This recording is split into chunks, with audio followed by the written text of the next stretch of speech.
નમસ્કાર મિત્રો, આપ સૌનું સ્વાગત છે શિક્ષણદીપ ચેનલ પર। આજે આપણે ગુજરાતી ધોરણ 12ના પ્રકરણ 4 સત્યાગ્રહાશ્રમના સંપૂર્ણ સ્વાધ્યાયની સમજ મેળવીશું। ચાલો જોઈએ। પ્રકરણ 4 સત્યાગ્રહાશ્રમ, લેખક વિનોબા ભાવે।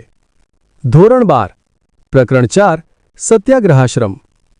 પ્રશ્ન 1, નીચેના પ્રશ્નોના એક વાક્યમાં ઉત્તર લખો। 1. બાળપણથી જ વિનોબાનું મન કયા બે સ્થળે જવા તલસતું હતું? જવાબ: બાળપણથી જ વિનોબાનું મન બંગાળ અને હિમાલય આ બે સ્થળે જવા તલસતું હતું। 2. વિનોબાના બીજા પત્રનો ગાંધીજીએ શો પ્રત્યુત્તર આપ્યો? જવાબ: સમાધાન વાતોથી નહીં, જીવનથી થશે। તમે અહીં આશ્રમમાં આવી થોડા દિવસ રહો। 3. ગાંધીજીના પ્રત્યુત્તરની કઈ વાત વિનોબાને સ્પર્શી ગઈ? જવાબ: ગાંધીજીના પ્રત્યુત્તરમાં સમાધાન વાતોથી નહીં, જીવનથી થશે એ વાત વિનોબાને સ્પર્શી ગઈ। પ્રશ્ન 2, નીચેના પ્રશ્નોના 2-3 વાક્યોમાં ઉત્તર લખો। 1. કાશીમાં ગાંધીજીએ કયા વિષય પર ઐતિહાસિક ભાષણ કર્યું? જવાબ: કાશીમાં ગાંધીજીએ અહિંસા વિષય પર ઐતિહાસિક ભાષણ કર્યું। 2.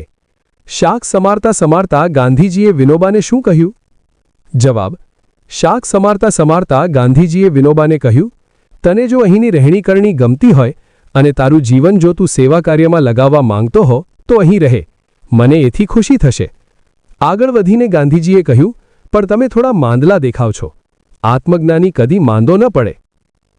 3. વિનોબાએ 1 વર્ષની રજા લીધી એ દરમિયાન કેવો ખોરાક લેવાનું રાખ્યું? જવાબ: વિનોબાએ 1 વર્ષની રજા લીધી એ દરમિયાન તેમણે નમક ખાવાનું છોડી દીધું, મસાલો વગેરે બિલકુલ ખાતા નહીં। 1 મહિનો માત્ર કેળા, લીંબુ અને દૂધ પર કાઢ્યો, પરંતુ શક્તિ ઘટતી જતાં 1.5 શેર દૂધ, 60 રૂપિયા ભાર, ભાખરી 2 તોલા જવારની, કેળા 4-5, લીંબુ 1 મળી શકે ત્યારે આટલો ખોરાક લેવાનું રાખ્યું। પ્રશ્ન 3, નીચેના પ્રશ્નોના સવિસ્તર ઉત્તર આપો। 1. 1 વર્ષની રજા લઈને વિનોબાએ કયા કયા કાર્યો કરી બતાવ્યા? જવાબ: 1 વર્ષની રજા લઈને વિનોબાએ સંસ્કૃતનો અભ્યાસ કર્યો। તેમણે ઉપનિષદો, ગીતા, બ્રહ્મસૂત્ર અને શાંકર ભાષ્ય, મનુસ્મૃતિ, પાતંજલ યોગ દર્શન, ન્યાયસૂત્ર, વૈશેષિક સૂત્ર, યાજ્ઞવલ્કલ્ય સ્મૃતિ જેવા ગ્રંથોનો અભ્યાસ કર્યો। બીજું કામ તેમણે તેમની તબિયત સુધારવાનું કર્યું અને ફરવા જવાનું તેમજ અનાજ દળવાનું શરૂ કર્યું। આ સાથે જ ગીતાના નિઃશુલ્ક વર્ગો ચલાવ્યા। 4 વિદ્યાર્થીઓને જ્ઞાનેશ્વરીના 6 અધ્યાય ભણાવ્યા। 2 વિદ્યાર્થીઓને 9 ઉપનિષદો શીખવ્યા। તેમણે વિદ્યાર્થી મંડળની સ્થાપના કરી, એમાં વાંચનાલયને મદદ કરવા માટે ઘંટીએ દળવાના વર્ગો શરૂ કર્યા। 100એ 2 શેર દળવાનો 1 પૈસો લેવાનો અને એ પૈસા વાંચનાલયને આપી દેવાના। 2 મહિના સુધી આ વર્ગ ચાલ્યો અને વાંચનાલય માટે 400 પુસ્તક જમા થઈ ગયા। 2. વિનોબાએ ગાંધીજીની કઈ રીતે કસોટી કરી? તે કસોટીમાં ગાંધીજી કઈ રીતે ખરા ઉતર્યા? જવાબ: વિનોબાએ ગાંધીજીની પોતાની બુદ્ધિપૂર્વક ઘણી કસોટી કરી, ખાસ કરીને ગાંધીજીની સત્યનિષ્ઠાની।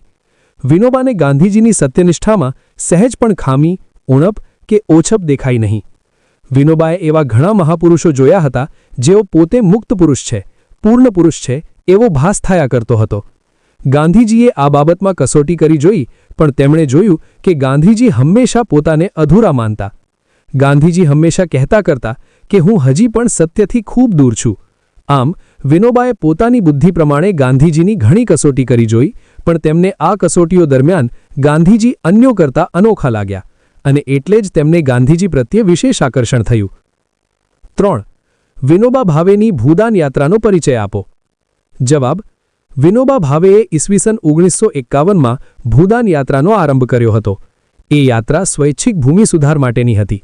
વિનોબાના પ્રયત્નો એવા હતા કે ભૂમિનું પુનઃનિર્વર્તન કેવળ સરકારી કાયદાથી નહીં, પણ એક આંદોલનના માધ્યમથી એની સફળ કોશિશ કરવી જોઈએ।